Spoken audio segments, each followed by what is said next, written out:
Guys हामी चाहिँ city centre पुगिसक्यो। सिटी सेन्टरको बाहिर छिर्ने कहाँबाट हो यस्तो यस्तो वालै वाल लगाइदिएको रहेछ। ए यहाँबाट छिर्ने बनाएको रहेछ। नलगदी रंग लेके चुनरिया हमली क्या होली खेलै बारी हमरी की दुल्हनिया दुल्हनिया दुल्हनिया दुल्हनिया दुल्हनिया दोनों बना करके ले जाएंगे बदरी की दुल्हनिया दुल्हनिया है दुल्हनिया। ये फिश कौन सा है? कौन जो है अमेरिकन है। अमेरिकन फिश है। अमेरिकन फिश को कंडीशन चाहिँ यस्तो भएछ।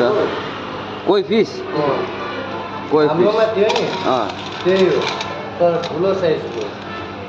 कोही फिसको कन्डिसन चाहिँ यस्तो भइरहेको रहेछ। खाना चल्दा है मरेको जस्तो छ। डक्टर आउँदैछ अरे। सास त फेर्दैछ फेरि। खा सकता है खा सकता है लेकिन मत खाइए अच्छा नै हो। खानु सक्छ भन्दैछ मान्छेहरूले। कहाँ खान्छ यस्तो मान्छे पालेको माछा खान्छु भन्छ। यहाँ छ नि एकोरियममा माछै माछा छ। इसमें डाले वो ये भित्र नहीं है भित्र गयो ओइ पासमा पिजे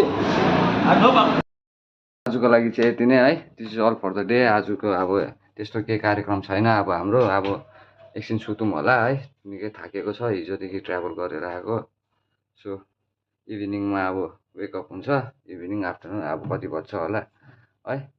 so bye guys have a great day. Please like, comment, share and subscribe, brothers. Like share comment subscribe गरिदिनुहोस् होला हाम्रो च्यानललाई है। Thank you so much for watching this video. Bye by.